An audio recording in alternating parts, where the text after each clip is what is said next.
J'ai commencé dans l'ombre du roi du Mbalach, et aujourd'hui, je suis devenue la reine. Avant que vous entendiez mon nom dans les stades, avant les projecteurs, les tenues scintillantes, les clips et les albums, j'étais une simple voix, une passion, un rêve. J'étais là, silencieuse mais déterminée, à apprendre, à observer, à me battre pour une place dans un monde dominé par les hommes. Mon histoire, c'est celle d'une fille de Saint-Louis, d'origine libano-sénégalaise, qui a grandi entre deux cultures, entre foi et musique, entre tradition et modernité. C'est l'histoire d'une femme, d'une mère, d'une artiste, qui a refusé de choisir entre ses identités. J'ai défié les normes. J'ai chanté l'amour, la douleur, la foi, la force. J'ai fusionné le Mbalak avec la pop, le R&B, le reggae, la soul. J'ai ouvert des portes que d'autres croyaient fermées. Aujourd'hui, je vous raconte tout. Mes débuts, mes combats, mes blessures, mes triomphes. Je vous raconte qui je suis, d'où je viens et où je vais. Bienvenue dans mon histoire. Je suis Viviane Chidid.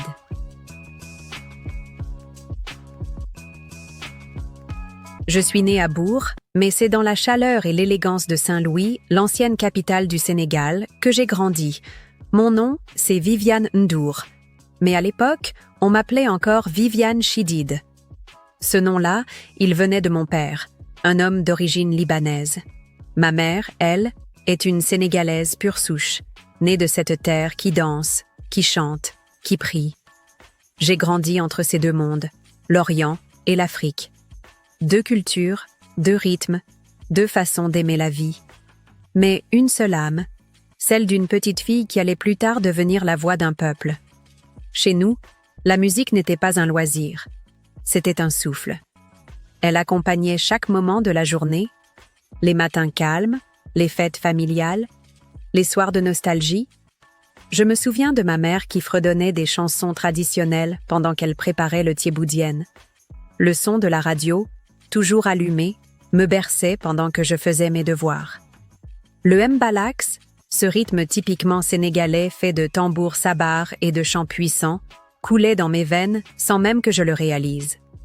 À la maison, on écoutait aussi de la musique libanaise, un peu de variété française, et beaucoup de soul américaine.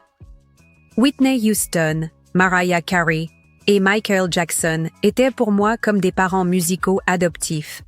Mais j'étais timide, très timide. Je ne chantais pas devant les autres. Je chantais dans ma chambre ou parfois sur la terrasse, en cachette. Mon premier micro, c'était une brosse à cheveux. Mon premier public, c'était le ciel étoilé de Saint-Louis. Et pourtant, quelque chose en moi me disait que ma voix ne devait pas rester enfermée. Je ne rêvais pas encore de gloire ou de célébrité. Non, je voulais juste qu'on m'écoute, que quelqu'un, quelque part, ressente ce que je ressentais en chantant. Je suis allée à l'école comme toutes les jeunes filles de ma génération. Mais très vite, j'ai compris que ma voix ne passerait pas par les bancs d'université. Je respectais profondément l'éducation. J'y tenais pour mes enfants plus tard. Mais moi, j'avais besoin d'un autre langage, d'un autre lieu d'expression. Et ce lieu, c'était la scène. Tout a vraiment commencé quand j'ai rencontré Bouba Ndour. Il n'était pas encore le grand producteur et homme de médias que tout le monde connaît aujourd'hui. Mais déjà, il était curieux, passionné, audacieux.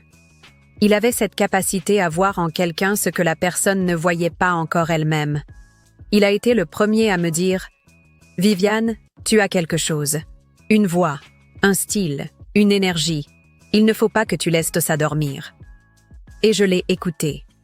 Bouba est devenu non seulement mon compagnon de vie, mais aussi mon premier mentor, mon premier manager, mon premier soutien dans cette aventure incertaine qu'était la musique. C'est lui qui m'a mise en contact avec son frère, Youssou Ndour. À l'époque, Youssou c'était déjà une légende vivante. Il remplissait les stades, il faisait vibrer l'Afrique et les diasporas. Moi, j'étais cette jeune femme, un peu intimidée, qui n'osait pas trop parler devant lui. Mais il m'a écouté chanter. Juste une fois, et ça a suffi. Il a vu, ou plutôt entendu, ce que Booba avait entendu avant lui. Il m'a proposé de rejoindre le Super Étoile, pas comme simple choriste, mais comme artiste à part entière. C'était énorme, un tremplin inespéré. Intégrer le Super Étoile, c'était entrer dans une école rigoureuse. Rien n'était laissé au hasard. Les répétitions étaient intenses, les concerts exigeants, l'image surveillée. Youssou ne tolérait pas la médiocrité. Il fallait être à la hauteur. J'ai appris à respirer correctement, à placer ma voix, à danser avec précision, à lire les réactions du public. Les autres musiciens m'ont accepté comme une sœur, même s'il a fallu faire mes preuves. J'étais la seule femme au milieu d'hommes, parfois un peu sceptiques au début. Mais ma voix leur a répondu, et avec le temps, elle a fini par les convaincre. Je me souviens de mes premiers concerts à Dakar, au Sorano, à l'Institut français, puis plus tard dans les grandes scènes de Bercy ou du Zénith. Le public était souvent surpris de voir cette jeune femme frêle, aux origines mixtes, s'approprier avec tant de force et de sincérité le mbalax. Mais je ne jouais pas un rôle. J'étais moi, tout simplement. Je chantais avec mes tripes, avec mes blessures, avec mes joies. C'est ça qui a touché les gens, je crois. Mais tu sais, la route ne s'est pas toujours déroulée comme un tapis rouge. J'ai connu des moqueries, des critiques, parfois même des rumeurs blessantes. Certains disaient que je n'étais pas assez sénégalaise, d'autres que je voulais trop ressembler aux Américaines. Mais je n'ai jamais voulu imiter qui que ce soit. J'étais juste une fille d'ici, nourrie par plusieurs cultures, qui essayait de créer un pont entre les mondes. Le mbalax et la pop, le traditionnel et le moderne, la pudeur et la provocation maîtrisée. Il y avait aussi la vie de femme, derrière la scène. Être mère, épouse, artiste. Ce n'est pas facile à combiner. J'ai eu des moments de doute, des nuits sans sommeil, des moments où je me demandais si j'étais en train de perdre quelque chose de précieux en courant derrière la musique. Mais à chaque fois que je montais sur scène, que je voyais les sourires dans la foule, que je sentais cette communion avec le public, je savais pourquoi je faisais tout ça. Je me souviens aussi des jours plus simples, avant les projecteurs. Quand je chantais dans les fêtes familiales ou pendant les cérémonies de mariage dans le quartier. Ces souvenirs-là me ramènent toujours à l'essentiel, à ce feu intérieur que rien ne peut éteindre. La musique, pour moi, ce n'était pas juste une carrière. C'était un devoir, une mission. Je voulais montrer que les femmes pouvaient prendre la scène, non pas comme des objets, mais comme des sujets puissants. Je voulais donner une voix à celles qui n'osaient pas parler, à celles qu'on voulait faire taire. Et cette voix, je savais qu'elle venait de loin, de mes ancêtres, de mes racines, de mes douleurs, de mes espoirs. Aujourd'hui, quand je regarde en arrière, je revois cette petite fille de Saint-Louis qui chantait pour les étoiles. Et je souris.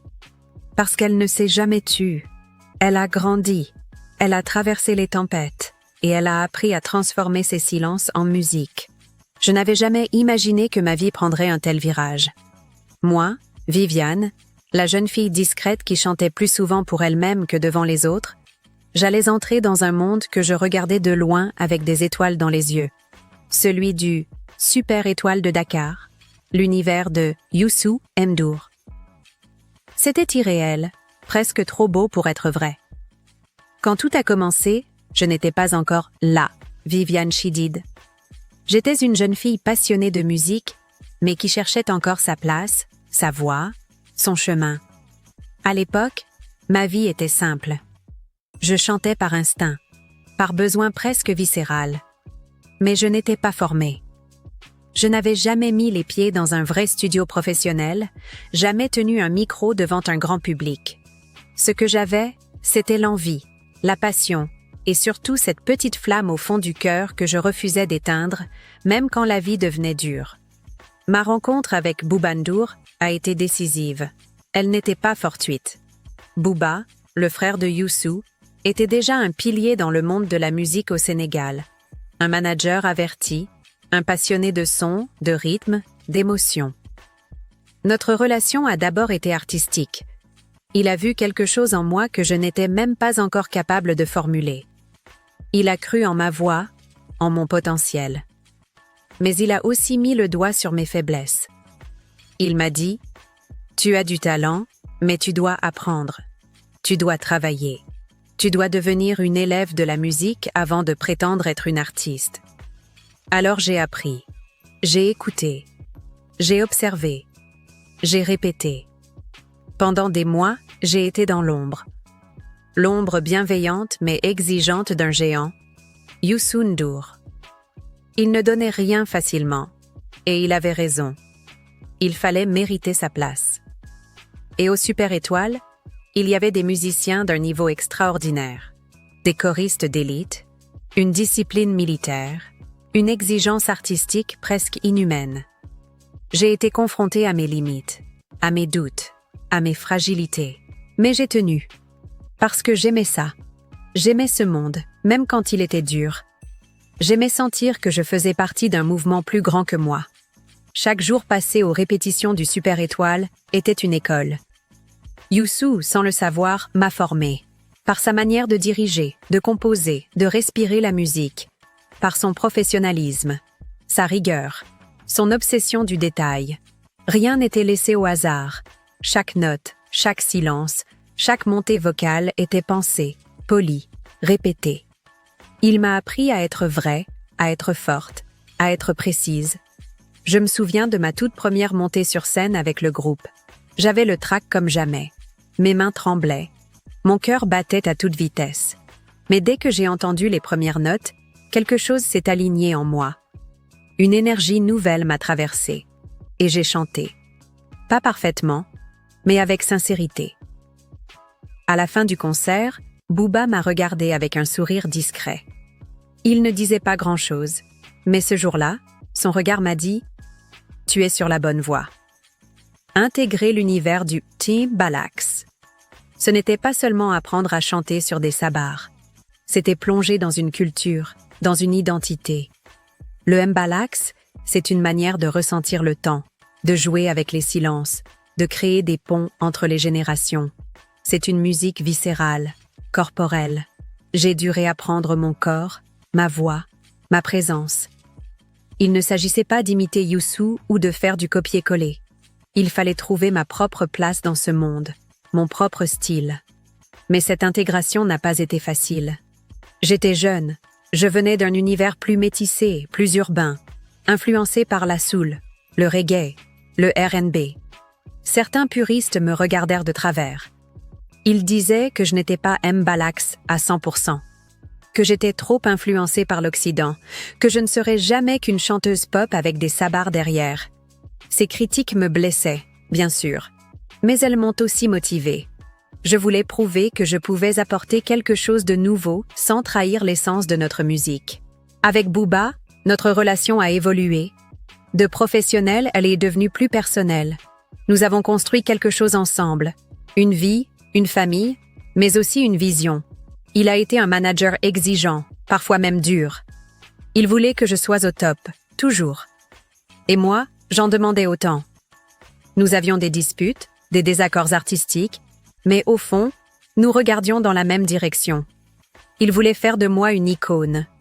Et moi, je voulais que chaque chanson, chaque performance, chaque album laisse une empreinte. Les premiers morceaux que nous avons enregistrés étaient encore tâtonnants, mais ils étaient sincères.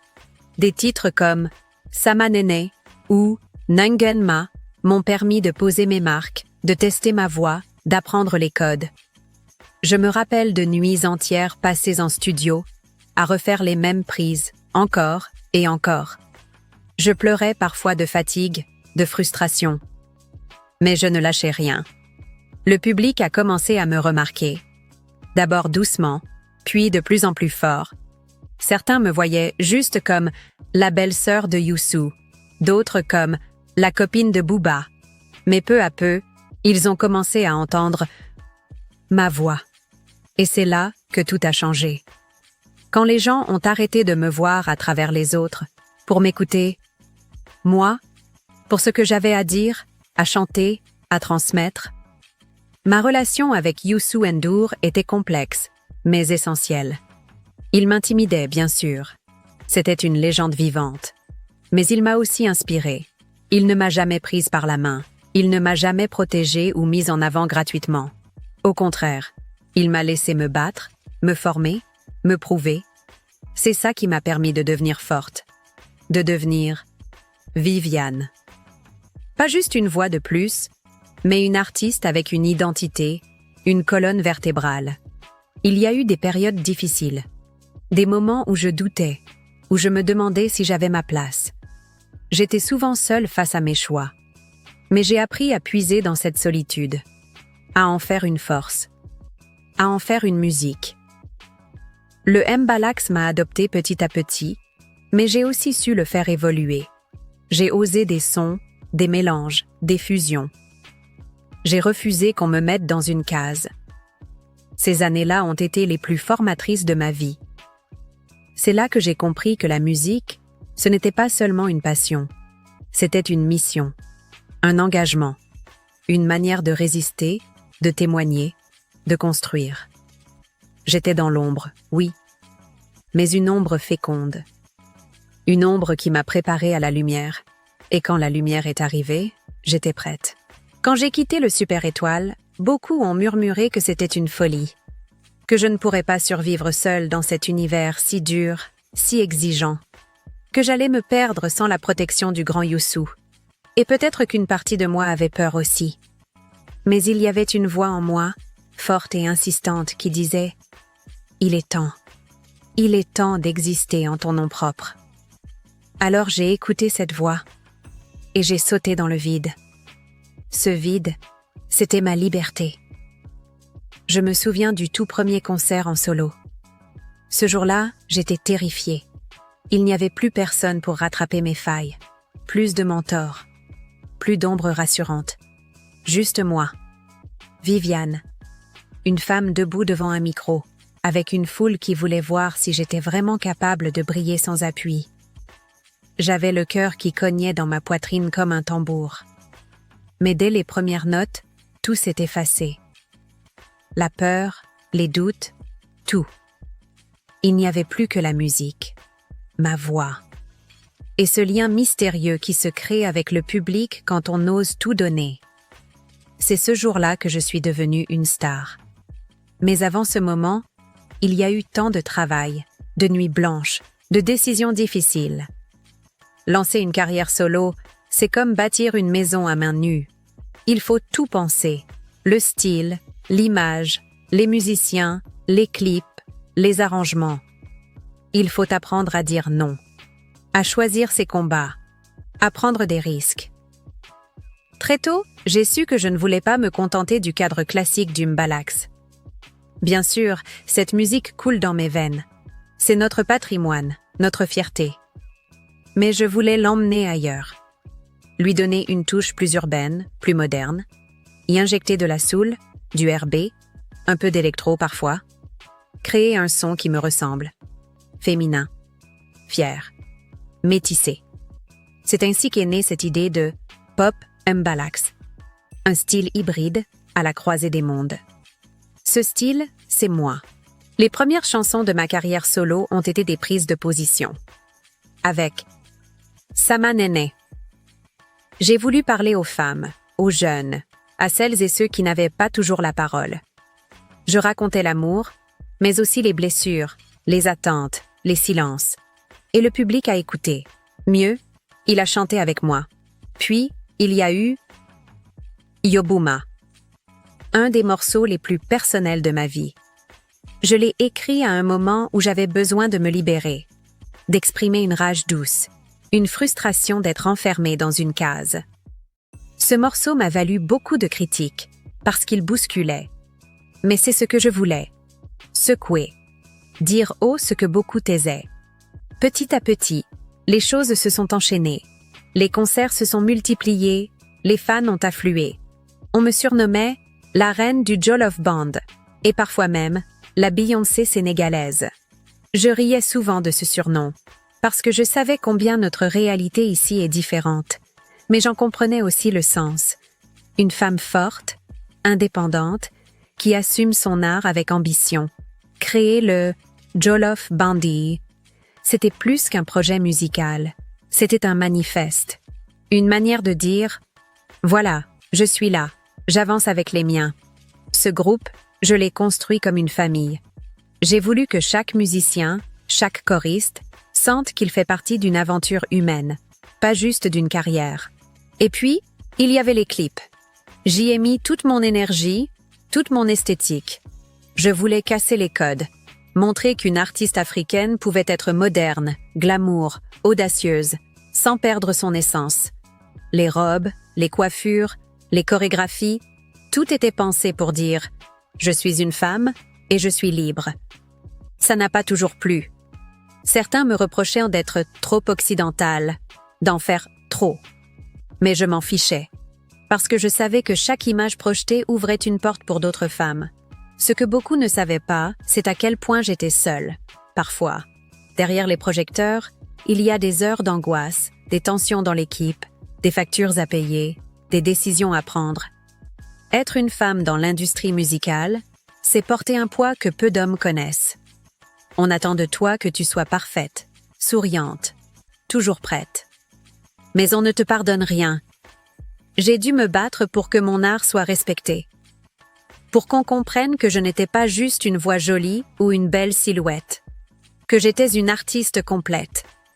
Que je savais ce que je faisais. Que je produisais mes morceaux, que je participais aux arrangements, que j'écrivais. J'ai appris à diriger, à imposer mes choix, à refuser les compromis qui ne me ressemblent pas. Mes tournées ont renforcé ma détermination. En Gambie, au Mali, en Guinée, en Côte d'Ivoire. Partout, les femmes me tendirent les bras. Elles voyaient en moi une sœur, une amie, une inspiration.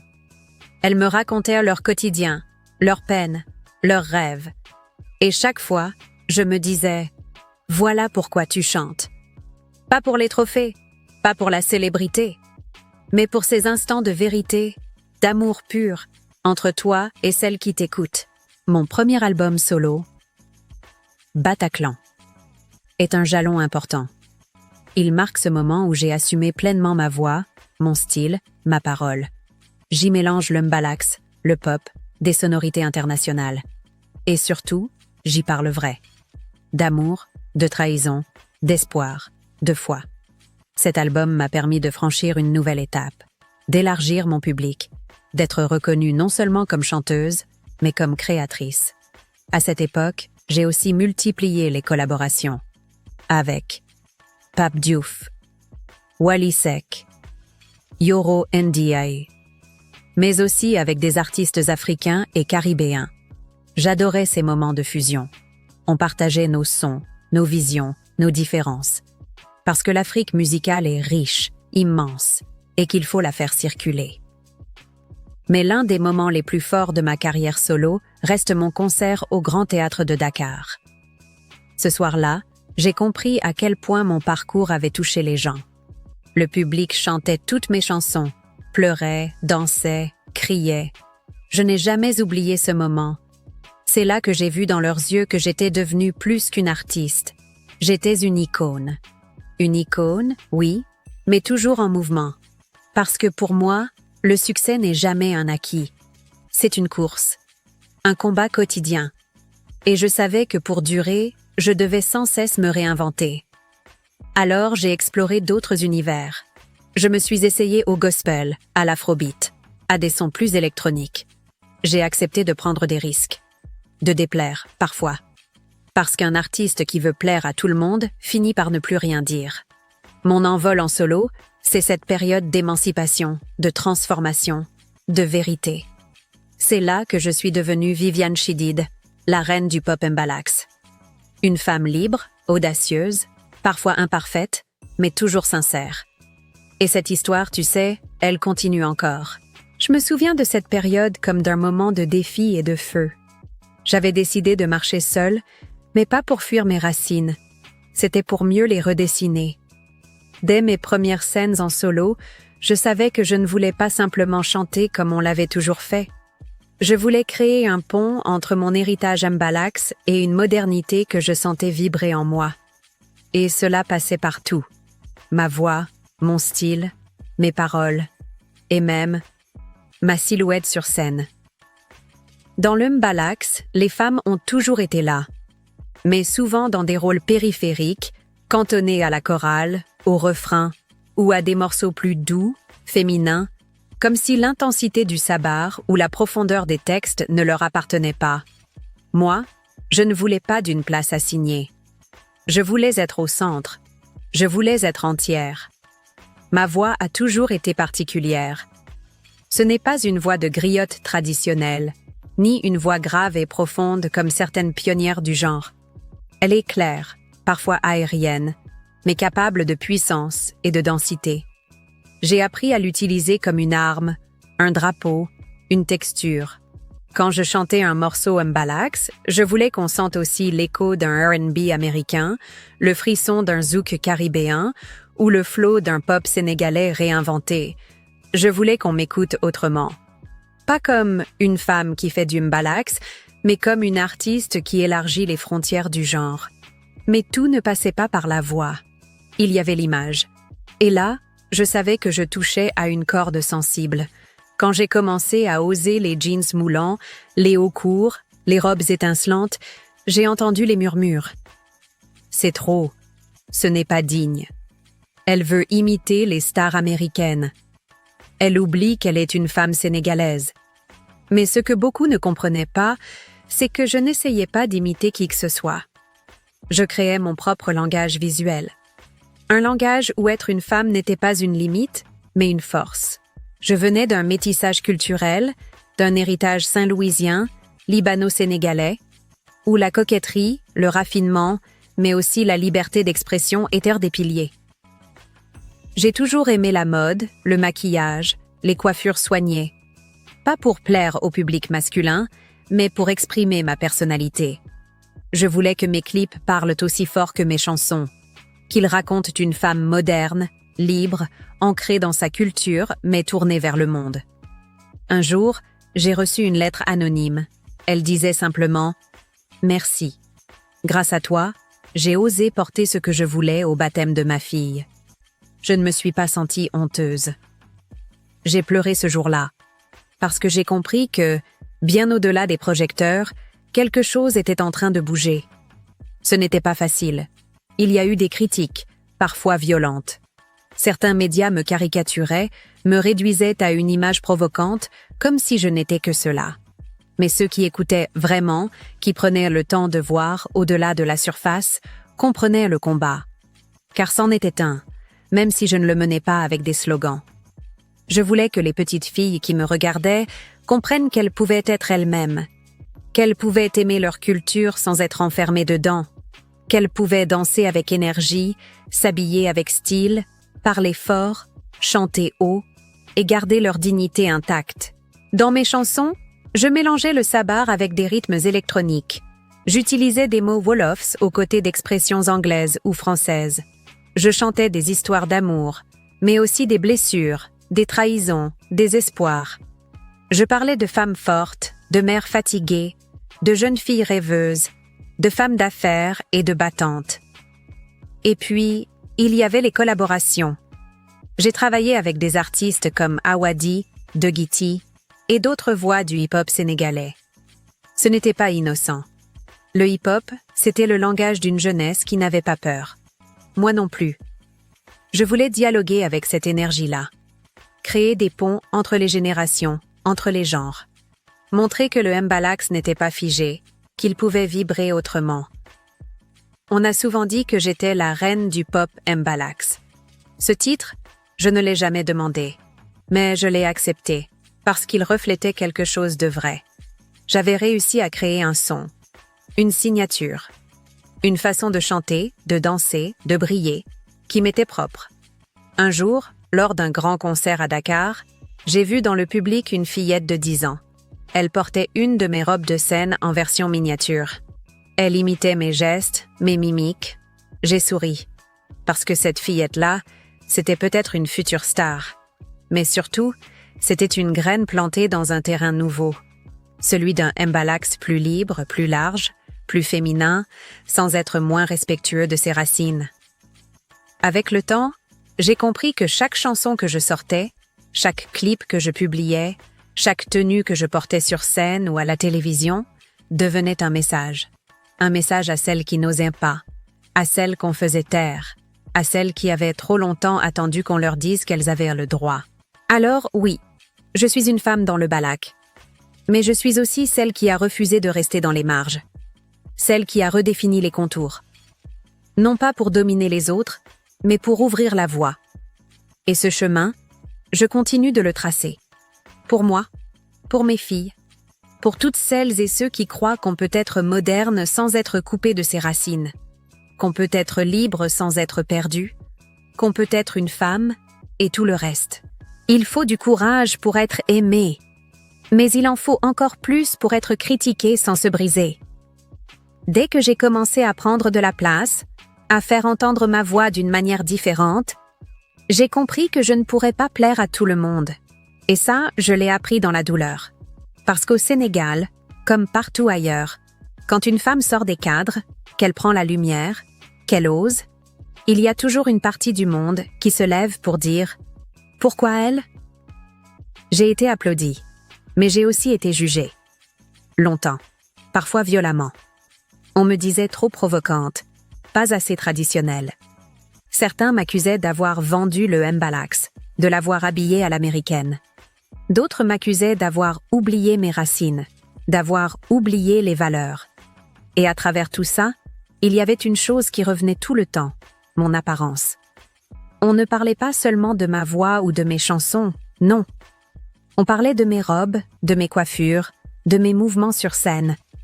Comme si mon corps appartenait au regard public, comme si chaque centimètre de tissu devenait un débat national.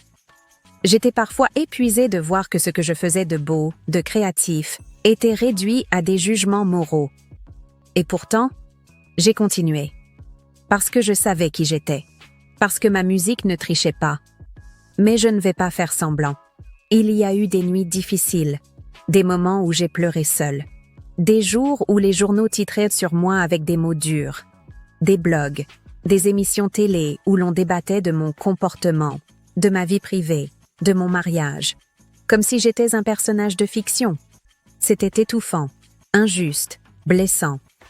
Quand ma relation avec Bouba Ndour s'est terminée, j'ai senti que tout le pays en parlait.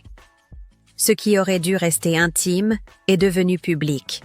J'étais une femme en deuil d'une histoire, et en même temps, une artiste scrutée sous tous les angles.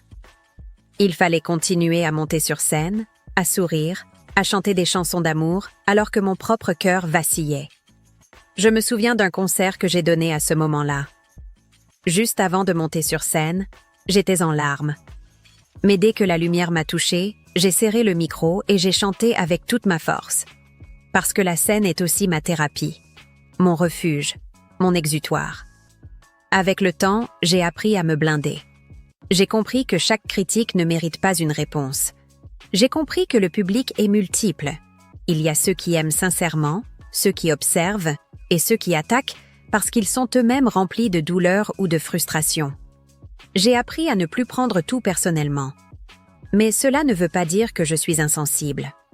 Quand certains ont lancé des rumeurs sur ma foi, sur ma famille, sur mon mode de vie, j'ai eu mal. Parce que je suis croyante. Parce que j'ai été élevée avec des valeurs. Parce que je suis une mère avant tout. Et que je veux que mes enfants soient fiers de moi. Je ne suis pas parfaite, mais je suis vraie. Et ça, je ne le négocierai jamais. Ce que beaucoup ignorent, c'est le poids qu'on porte quand on est une femme publique dans notre société. On attend de nous qu'on soit sage, discrète, douce, élégante, mais pas trop. Forte, mais pas trop. Brillante, mais pas arrogante. Et surtout, toujours irréprochable. Mais moi, je suis humaine. Et je l'assume. Il y a eu des erreurs, bien sûr. Des choix que je referai autrement avec le recul. Des paroles, des silences, des réactions que j'ai appris à mieux gérer. Mais chaque tempête m'a rendue plus forte. Et chaque attaque a nourri ma résilience. Les médias, je les ai vus changer aussi. Certains ont grandi avec moi. D'autres ont continué à me critiquer pour vendre du papier ou faire de l'audience. Mais moi, j'ai gardé ma ligne. Ne jamais répondre dans la colère. Toujours avancer avec dignité. Avec le public, c'est autre chose. Il est à la fois tendre et impitoyable. Il vous aime avec passion, mais peut aussi se détourner rapidement. Ce lien, je l'ai toujours respecté. parce que c'est grâce à ce public que je suis encore là, debout, après tant d'années. J'ai reçu des lettres bouleversantes, des jeunes filles qui me disaient « On t'a insulté pour tes robes, mais grâce à toi, je me sens libre. » Des femmes qui me disaient « Tu chantes ce que je vis, tu parles de nous. » Et parfois même des hommes « Tu m'as fait comprendre ce que vit ma sœur, ma femme, ma fille. » C'est ça ma victoire. Pas les trophées, pas les chiffres, mais cette empreinte silencieuse dans les cœurs. Alors oui, il y a eu des tempêtes. Il y a eu des moments où je me suis sentie seule, incomprise, fatiguée. Mais je n'ai jamais abandonné. Parce que chaque critique, chaque chute, chaque cicatrice est devenue une pierre sur laquelle j'ai construit mon propre palais. Un palais de force, de fierté et de vérité. Je suis Viviane, une femme, une mère, une artiste, une guerrière. Et je continuerai de chanter, de danser, de créer, même sous la pluie. J'ai souvent entendu des gens dire que ma vie est un paradoxe vivant. Une femme musulmane pratiquante, une mère aimante, et en même temps une star flamboyante du showbiz sénégalais. Certains ne comprennent pas comment tout cela peut cohabiter harmonieusement. Mais pour moi, cette complexité est précisément ce qui fait ma force. C'est aussi ce qui fait mon authenticité. Je n'ai jamais voulu être une caricature ou un cliché. Je suis Viviane Chidid, et ma vie est faite de nuances, de contrastes, mais surtout d'équilibre. Devenir mère a été l'un des moments les plus puissants de mon existence. Le jour où j'ai tenu Zeyna dans mes bras pour la première fois, j'ai senti une autre mission naître en moi. Être maman, ce n'est pas juste nourrir, éduquer et aimer. C'est transmettre des valeurs, donner l'exemple, être un refuge, une inspiration, une source de stabilité. J'ai élevé ma fille avec beaucoup de tendresse, mais aussi avec des principes. Je ne voulais pas qu'elle grandisse dans l'ombre écrasante de « la fille de Viviane », mais qu'elle développe sa propre lumière, à sa manière, à son rythme. Elle a la musique dans le sang, bien sûr, mais elle a surtout une intelligence émotionnelle, une maturité que je respecte énormément. Mon rôle de mère m'a beaucoup appris sur moi-même. Il y a eu des moments où j'étais sur scène, entourée de projecteurs, pendant que mon cœur était avec ma fille à la maison, malade ou triste. Il m'est arrivé de pleurer en silence dans une loge, maquillée pour sourire, pendant que j'avais mal au fond de moi. Mais j'ai toujours su que mes deux mondes ne s'opposaient pas. Ils se complétaient. Être mère, c'est aussi être forte pour deux. C'est porter deux vies, la sienne et celle de l'enfant qu'on aime plus que soi-même. En tant que femme, je n'ai jamais voulu me laisser enfermer dans un modèle unique. Je suis née dans une société sénégalaise encore très marquée par certaines attentes vis-à-vis des femmes. Être discrète, pudique, obéissante. Mais j'ai très tôt senti que je voulais vivre autrement. Non pas en rejetant mes racines, mais en leur donnant une nouvelle expression. Oui, je chante, je danse, je m'habille comme je l'entends, je monte sur scène, je parle fort parfois. Mais je suis aussi une femme sénégalaise, qui connaît et respecte les codes. Je sais cuisiner les plats de chez moi, je sais m'asseoir aux pieds des anciens et écouter. Je sais parler wolof avec l'accent de Saint-Louis. Je sais prier en silence, le cœur tourné vers Dieu. Ma foi est un pilier central dans ma vie. Beaucoup de gens ne le savent pas, parce qu'ils jugent trop vite en se basant sur l'apparence. Mais la religion n'a jamais été absente de mon parcours. Je prie, je jeûne, je médite, je fais des retraites spirituelles. J'ai un lien très personnel avec Dieu.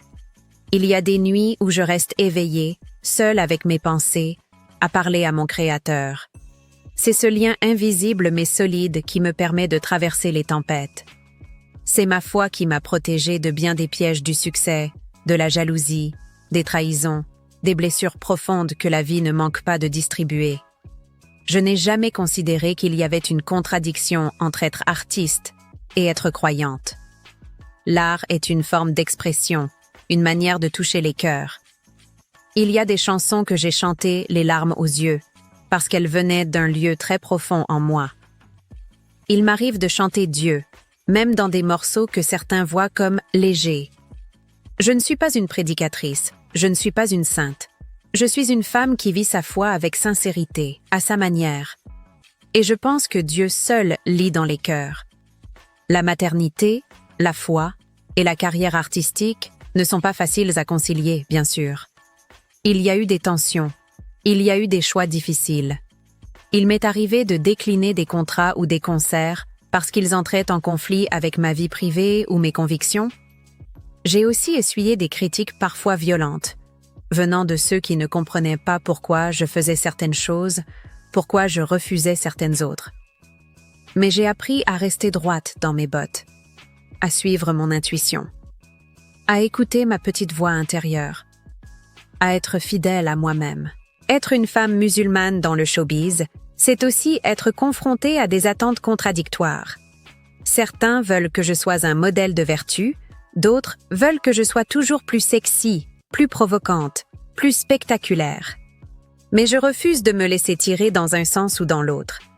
Je suis une femme libre, une femme debout, une femme qui sait ce qu'elle veut, une femme qui sait aussi ce qu'elle vaut. Et cette liberté, je la défends bec et ongle, pour moi, pour ma fille et pour toutes les autres femmes qui regardent en silence. Je n'ai jamais voulu renier mes origines. Ma famille a des racines multiples, libanaises, sénégalaises, musulmanes. Cette richesse culturelle, je la revendique. Elle est dans mon sang, dans ma voix, dans mes gestes. Elle est dans ma façon de penser, de créer, de prier. Elle est dans mon rapport au monde. Je ne suis pas une artiste formatée. Je suis un fruit de plusieurs mondes, et c'est ce qui fait que ma musique touche autant de gens, ici et ailleurs. Quand je suis sur scène, je sens toutes ces facettes de moi qui vibrent ensemble. La mère, la femme, la musulmane, l'artiste. Elles ne se battent pas. Elles dansent ensemble. Elles se soutiennent. Elles me donnent une énergie unique. Et je crois que c'est cela, mon vrai secret. Ce n'est pas juste ma voix, ou mon look, ou mes chansons. C'est cette capacité à être pleinement moi, dans toutes mes dimensions, sans me trahir, sans me travestir. Ma vie n'est pas parfaite. J'ai connu des chagrins, des déceptions, des blessures. J'ai douté. J'ai pleuré. J'ai parfois voulu tout arrêter. Mais à chaque fois, quelque chose en moi m'a dit « Continue. Tu n'as pas encore tout dit. Tu n'as pas encore tout donné. Et surtout, il y a encore des gens qui t'écoutent, qui croient en toi, qui se reconnaissent en toi. Et cela me donne la force de continuer. Être une femme aujourd'hui, c'est un combat. Être une femme artiste, c'est un double combat. Être une femme artiste sénégalaise, musulmane, maman, croyante, c'est un combat de tous les instants. Mais je ne suis pas fatiguée. Je suis fière. Et tant que Dieu me prêtera vie, je continuerai à chanter, à aimer, à élever, à prier, à créer, parce que c'est cela, être Viviane Chidid. C'est être tout à la fois, et ne jamais s'excuser de l'être. Depuis mes tout premiers pas dans la musique, je savais que chaque chanson que je chanterais serait plus qu'une mélodie. Pour moi, une chanson, c'est un miroir. Un miroir de ce que je vis, de ce que je ressens, de ce que je vois dans le monde autour de moi. Mes chansons sont mes confessions, mes révoltes, mes amours, mes blessures, mes prières, mes silences parfois. Elles sont ma voix quand les mots du quotidien ne suffisent plus. Je me souviens encore de mon tout premier tube, Yai Boy. Cette chanson, c'est un hommage, une ode à toutes les mères, à toutes les femmes. Elle est née d'un sentiment profond de gratitude et d'amour pour celles qui donnent sans compter, qui pleurent en silence, qui se relèvent pour leurs enfants. Ce morceau a marqué un tournant. Il m'a révélé. Il a touché des cœurs parce qu'il était vrai. Depuis ce jour, j'ai compris que la sincérité est la clé. Ensuite est venue Cool. Une chanson qui mélange rythme moderne et tonalité traditionnelle. Elle m'a permis de franchir un autre cap, celui de la pop urbaine sénégalaise. Beaucoup m'ont dit « Viviane, tu es en train de faire quelque chose de nouveau. » Et c'était vrai. J'ai toujours voulu que ma musique soit en mouvement, en recherche, en ouverture. Puis, il y a eu Wanama. Un autre coup fort. Une chanson d'amour, de regret, de douleur. J'y raconte cette tension si familière entre ce qu'on donne et ce qu'on reçoit.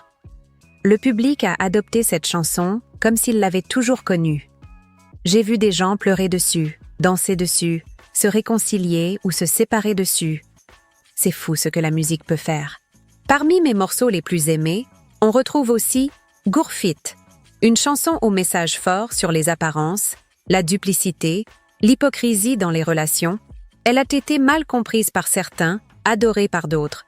Mais elle a fait parler, elle a secoué. Et moi, j'assume. Je ne suis pas là pour plaire à tout le monde, je suis là pour dire ce que je pense. Mon titre ? Obsession. Reste aussi une étape importante. Il a permis une vraie fusion entre Mbalax et R&B international. Le clip, les arrangements, la production, j'ai voulu un standard mondial. Et le public a répondu présent.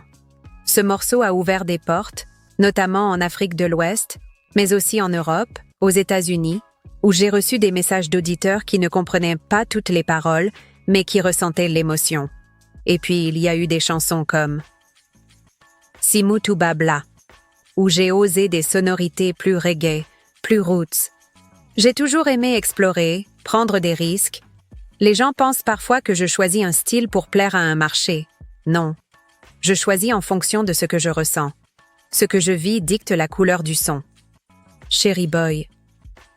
C'était plus léger, plus romantique, un peu espiègle. Je voulais montrer une autre facette de moi. La femme joyeuse qui sait jouer avec les mots, avec les regards.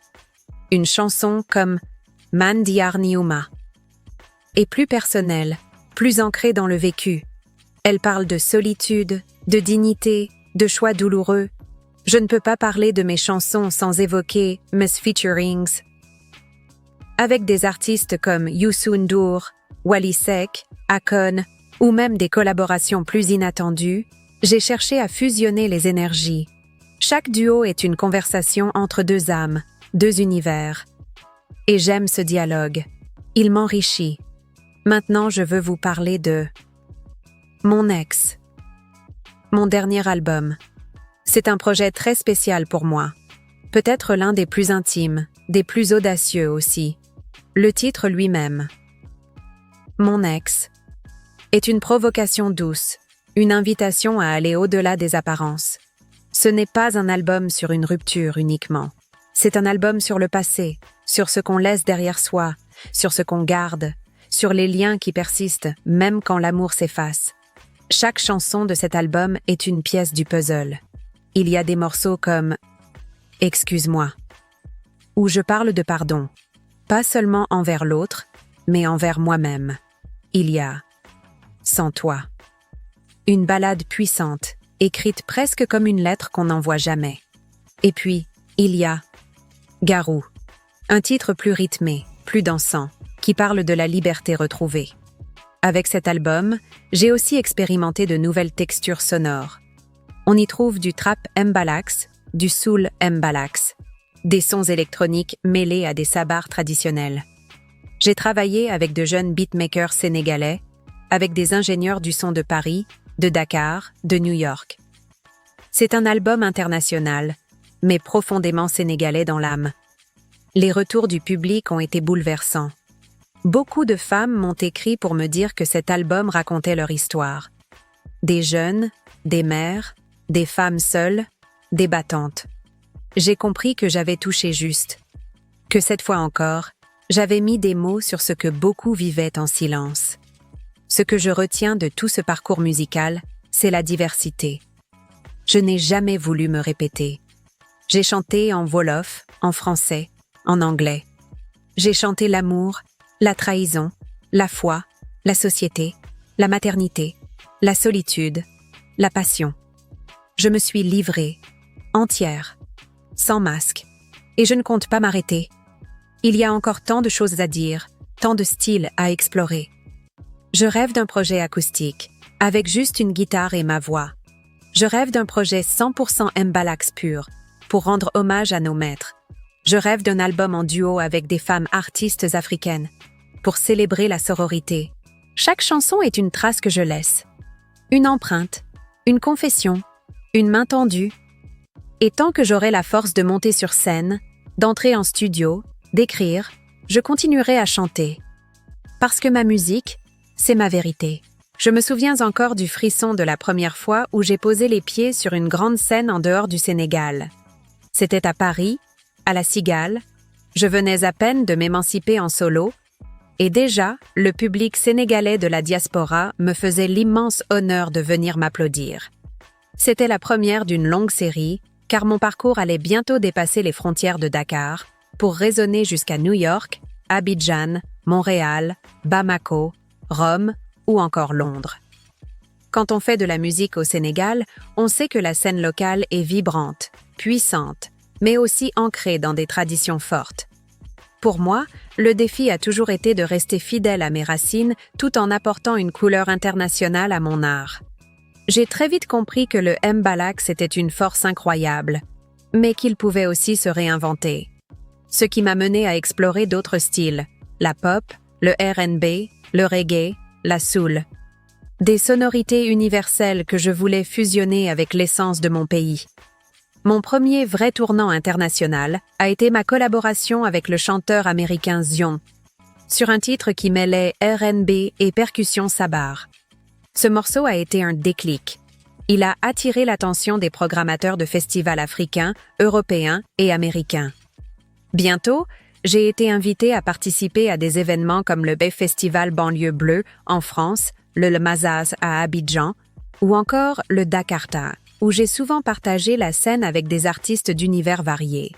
Mais il faut bien comprendre que chaque collaboration, chaque concert, chaque voyage a été une lutte contre les clichés. En tant que femme, artiste sénégalaise, musulmane, qui danse, qui chante, qui parle d'amour, de société, de féminité, j'étais attendue au tournant. Et pourtant, c'est précisément cette liberté artistique que je revendiquais qui m'a permis de briser certaines frontières. Je me souviens de ma tournée aux États-Unis. Je chantais pour la première fois devant un public afro-américain, peu familier du Mbalax. Alors, j'ai adapté mes titres, introduit des guitares plus funk, utilisé des refrains en anglais et wolof mélangé, et cela a fonctionné. Ils n'avaient peut-être jamais entendu parler de moi, mais ils vibraient avec ma voix, avec mon énergie.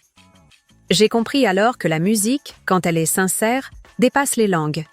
Cette recherche de dialogue entre cultures m'a mené à travailler avec Lux, un beatmaker ghanéen installé à Londres, avec qui j'ai enregistré plusieurs maquettes mêlant l'afrobeats, le trap et le mbalax. Même si tous ces morceaux ne sont pas encore sortis, ce travail de laboratoire musical m'a énormément nourri. Pareil pour ma participation à un projet collectif féminin avec la chanteuse Angélique Kidjo, où plusieurs femmes africaines artistes se sont réunies pour chanter la force et la résilience du continent. Ce jour-là, en studio, entourée de femmes puissantes venues du Nigeria, du Bénin, du Kenya, du Maroc, j'ai ressenti une sororité profonde. On ne chantait pas seulement pour le public, on chantait pour nos mères, nos filles, nos sœurs. L'impact de ces expériences a transformé ma manière de concevoir mes concerts. J'ai voulu, petit à petit, faire de mes spectacles de véritables shows, avec des danseurs, des visuels, une scénographie. Je voulais que le public vive une immersion. Lors de mon grand concert à Bercy, en France, j'ai mis en scène une entrée sur fond de chants soufis, suivie d'un mix Mbalax Pop R&B qui retraçait tout mon parcours musical. Ce fut un moment inoubliable. Le public chantait, dansait, pleurait parfois. Je voyais des femmes en boubou à côté de jeunes en basket, tous unis par la musique. À Dakar, mes concerts sont devenus des événements attendus. J'ai organisé des éditions annuelles de mon show Viviane Live Show, qui réunissait des milliers de personnes. Chaque année, je proposais un thème différent. Un hommage aux divas africaines, une célébration de l'indépendance, une fête de la femme sénégalaise. Chaque spectacle était une occasion de dire qui je suis, avec mes mots, mes sons, mes images. Je n'ai jamais eu peur de me produire avec des artistes très différents de moi.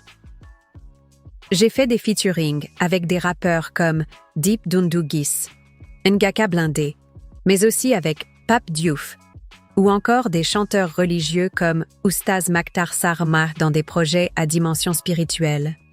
Ces collaborations sont le reflet de ma personnalité, multiple, mouvante, mais profondément enracinée. Ma musique a aussi voyagé sans moi. Des clips comme Cherry Boy, Kumune Exul ou Give Me Your Love ont été diffusés sur des chaînes comme Trace Africa, MTV Base ou 2STV International. Et grâce à YouTube, mes chansons sont reprises, remixées, traduites, commentées dans toutes les langues. Je reçois encore aujourd'hui des messages de fans au Japon, en Norvège, au Brésil. Cela me bouleverse toujours. Et pourtant, ce succès ne s'est pas fait sans fatigue. Chaque déplacement est une logistique énorme. Il faut gérer les visas, les équipes, les répétitions, les imprévus. Il faut tenir face au stress, au jet lag, aux critiques parfois. Mais je n'ai jamais reculé. Parce que chanter, partager ma culture, porter la voix du Sénégal à l'international, c'est plus qu'un métier, c'est une mission. Ce qui me touche le plus, ce sont les jeunes artistes sénégalais ou africains qui me disent aujourd'hui « Tu nous as montré qu'on pouvait rêver plus grand ». C'est pour cela que je continue à me battre pour professionnaliser notre industrie musicale, à exiger du respect, des cachets justes, une meilleure gestion des droits d'auteur. Aujourd'hui, je peux dire que j'ai chanté sur tous les continents, que ma voix a résonné de Saint-Louis à Washington, que le mbalax, ce rythme qui coule dans mon sang, a pu danser avec le reggae jamaïcain, la soul américaine, l'électro française, l'afrobeats nigérian, et tout cela sans jamais trahir mon essence. Je suis Viviane Chidid, fille du Sénégal, sœur du monde.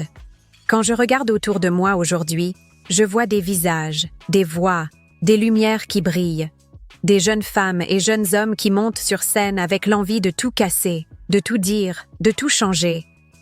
Et à chaque fois qu'une d'elles ou l'un d'eux me dit « Viviane, c'est toi qui m'as donné envie de chanter », je ressens quelque chose de profond. Pas seulement de la fierté. C'est comme un passage de flambeau. Comme si tout ce que j'ai traversé avait un sens plus grand que ma propre carrière. Je ne me suis jamais réveillée un matin en me disant « Je vais devenir un modèle ». Non, ça ne fonctionne pas comme ça. Le respect, l'admiration, ça ne se commande pas.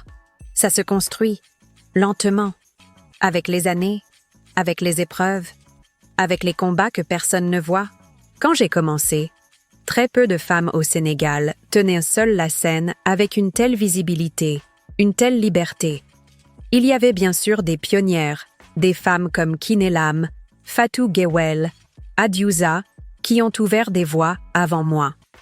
Mais dans le monde du mbalax moderne, j'étais souvent perçue comme une anomalie. Trop libre, trop pop, trop différente. Et pourtant, c'est cette différence qui, avec le temps, est devenue une nouvelle norme pour toute une génération. Aujourd'hui, je vois des jeunes femmes comme Mia Guissé, Queen Bees, Aïda Samb, Diana ou encore Maria Pacôme, qui osent des choses, qui prennent des risques, qui assument leur voix, leur corps, leurs textes.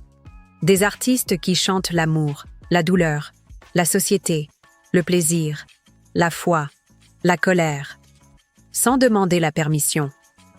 Est-ce que j'y suis pour quelque chose? Je crois que oui. Peut-être pas directement. Mais je sais que le fait d'avoir tenu bon, d'avoir continué à m'habiller comme je le voulais, à parler de ce que je ressentais, à imposer mon style, a ouvert des portes que d'autres peuvent aujourd'hui traverser plus sereinement. Être une femme dans la musique sénégalaise, ce n'est jamais neutre. Chaque apparition est scrutée, chaque mot est interprété, chaque geste peut faire scandale. Moi, j'ai accepté très tôt d'être jugée, critiquée, parfois insultée, parce que je savais qu'un jour, une autre fille pourrait arriver avec moins de chaînes aux pieds. Et quand j'écoute certaines jeunes chanteuses aujourd'hui qui me disent qu'elles n'ont plus peur de porter un jean moulant, de danser, de chanter en wolof et en anglais dans le même couplet, je comprends que ce combat silencieux, je ne l'ai pas mené pour rien. Mais mon influence ne s'arrête pas aux femmes. J'ai vu des jeunes rappeurs, des beatmakers, des choristes, des stylistes s'inspirer de mes visuels, de mes clips, de ma manière de mixer les genres. Certains m'ont même confié qu'ils avaient appris le chant en m'écoutant, que mes mélodies les avaient accompagnés dans leur enfance. Et ça, c'est une forme d'héritage que je n'avais même pas anticipée. Je pense souvent à cette idée d'héritage. Pas seulement artistique, mais aussi humain. Quelle trace est-ce que je veux laisser? Est-ce que j'ai participé à rendre cette industrie plus juste? Est-ce que j'ai aidé d'autres à exister? Est-ce que j'ai encouragé des jeunes à croire en eux? Je crois que oui. Parce que j'ai toujours tendu la main. J'ai toujours été disponible pour conseiller, guider, écouter. Même si je suis parfois perçue comme inaccessible, je suis, au fond, une grande sœur. Et les artistes qui me connaissent vraiment savent que je suis là quand il le faut. J'ai aussi créé des opportunités concrètes, en recrutant des jeunes musiciens, en mettant en lumière des talents dans mes concerts, en partageant ma scène avec des voix montantes. Il y a des choristes qui ont fait leurs débuts avec moi et qui sont aujourd'hui à la tête de leur propre groupe. Il y a des stylistes que j'ai mis en avant et qui habillent désormais d'autres stars. Il y a des danseurs formés dans mes shows qui tournent en Europe ou aux États-Unis. C'est ça aussi, un héritage vivant. Je n'ai pas fait de fondation ou d'académie, pas encore. Mais j'ai semé des graines, dans les cœurs, dans les têtes, dans les rues, dans les studios. J'ai transmis quelque chose, une énergie, une audace, une manière d'être artiste au Sénégal, tout en regardant le monde droit dans les yeux. L'industrie musicale a changé. Elle est plus numérique, plus rapide, plus connectée. Mais elle reste encore très masculine, très dominée par des logiques d'argent et de pouvoir. Je le dis sans honte. Il y a encore beaucoup à faire pour que les femmes aient pleinement leur place. Et je compte bien continuer à me battre pour cela, en prenant la parole, en soutenant des projets féminins, en refusant certaines collaborations quand elles ne respectent pas mes valeurs. Il y a des jeunes chanteuses qui m'écrivent pour me dire qu'elles ne savent pas par où commencer, qu'elles n'osent pas, qu'elles ont peur des regards, des rumeurs, des jugements. Et à chaque fois, je leur réponds la même chose. Commence là où tu es, avec ta voix, avec ton histoire, avec ton courage, le reste viendra. Je sais que je ne suis pas éternelle, mais ma voix, mes chansons, mes gestes, eux, continueront. Ils resteront dans les mémoires, dans les playlists, dans les souvenirs. Peut-être qu'un jour, une enfant écoutera Nangi Lenin ou Mandiou Mouma sans savoir que c'était moi. Et pourtant, elle y trouvera de la force. Et c'est ça, le plus beau. Mon héritage n'est pas figé. Il est en marche. Il vit à travers toutes celles et ceux qui se lèvent pour chanter leur vérité. Pour moi, c'est la plus belle des victoires. Je suis Viviane Chidid. Je le dis aujourd'hui avec plus de paix, plus de recul, plus d'amour que jamais. Longtemps j'ai couru, derrière des standards, derrière des attentes, derrière des rêves aussi. Aujourd'hui, je marche, droite, consciente, présente, avec le même feu en moi, mais un feu qui éclaire, qui chauffe, qui rassure, pas celui qui brûle. Je suis encore là, et je ne suis pas pressée de partir, parce que chaque jour, je sens que j'ai encore quelque chose à offrir, quelque chose à dire, quelque chose à transmettre. L'image que les gens ont de moi aujourd'hui, je l'ai construite avec du vrai. Je suis cette femme qu'on ne peut pas réduire à un style, à un look, à une époque. J'ai traversé les décennies, les tendances, les critiques, les modes, sans jamais perdre mon âme. Les projets, il y en a encore beaucoup. Je ne suis pas de celles qui s'endorment sur leur succès. Mon studio est toujours en activité. Je travaille, j'écris, je compose, j'écoute. J'échange avec de nouveaux producteurs, je repousse mes limites. Récemment, j'ai lancé des sons qui mélangent davantage d'électronique, de trap, de pop urbaine, tout en gardant ma base, le mbalax, le rythme, le cœur. J'ai envie de montrer que le Sénégal peut être au centre de la pop mondiale, qu'on peut danser, penser, vibrer sur nos propres sons sans copier qui que ce soit. je prépare aussi un album plus introspectif, moins chaud, plus vécu. Un projet où je parle de la femme que je suis devenue, de mes douleurs, de mes silences, de mes prières. C'est important, je crois, de laisser une trace sincère, de ne pas tout édulcorer. Parce que les jeunes qui m'écoutent doivent savoir que derrière les paillettes, il y a des larmes, des déceptions, des sacrifices. Et que tout ça fait partie de la beauté de l'artiste. Je continue de monter sur scène. Et ce moment, cette connexion avec le public, reste magique. Peu importe le nombre d'années, il y a toujours cette émotion brute quand les projecteurs s'allument, quand les premières notes résonnent, quand je sens l'énergie monter. Mon corps ne ment pas. Mon âme danse. Et je sais que je suis à ma place. Mais je ne veux pas seulement chanter. Je veux aussi m'impliquer davantage dans la culture de mon pays. J'ai envie de créer une vraie structure d'accompagnement pour les jeunes artistes. Pas seulement une école, mais un espace où on apprend la scène, la voix, l'image, le mental. Parce que dans cette industrie, le talent ne suffit pas. Il faut être armé. Il faut comprendre le métier. Il faut savoir dire non. J'ai appris tout ça dans la douleur. J'aimerais que la génération qui vient puisse l'apprendre dans la lumière. J'observe aussi le Sénégal d'aujourd'hui avec beaucoup d'amour, mais aussi avec lucidité. Notre culture est immense, riche, multiple, mais elle est parfois maltraitée, sous-financée, mal valorisée.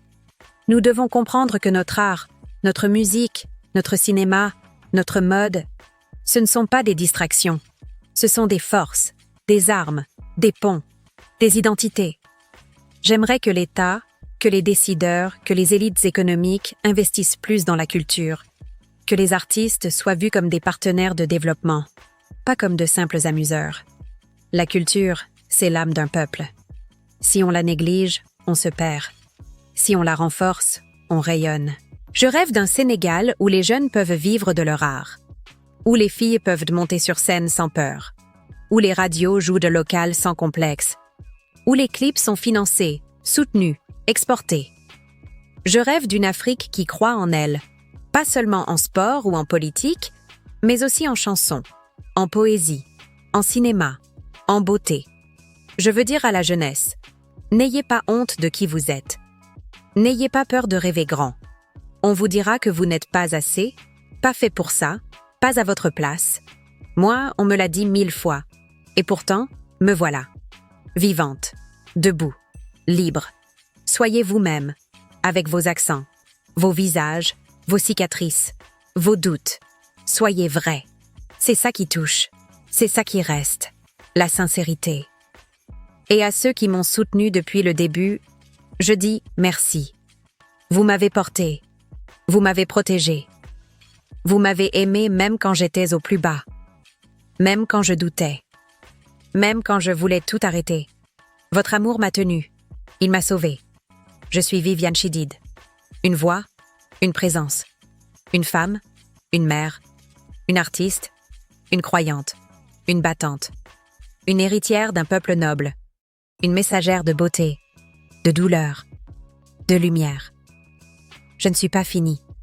Je suis en transformation, en réinvention, en marche. Toujours. Et tant qu'il y aura un micro, une scène, un cœur pour écouter, je continuerai. Je pense que je vous ai tout dit, ou presque. Mon histoire, mes combats, mes joies, mes blessures, mes rêves et tout ce qui m'a construite. Si vous êtes arrivé jusqu'ici, c'est que vous avez pris le temps de m'écouter, de me comprendre, et pour ça, je vous dis merci du fond du cœur. Merci d'avoir partagé ce moment avec moi. Merci de soutenir les artistes, la culture, la musique, et surtout, merci de croire en nous, même quand tout semblait flou. Si mon parcours vous a touché, si vous avez appris quelque chose ou ressenti quelque chose, alors, n'hésitez pas à vous abonner, à liker, à partager cette vidéo. C'est le meilleur moyen de continuer à faire vivre nos histoires, nos voix, nos vérités. À très bientôt, avec toujours autant d'amour, de rythme et d'âme.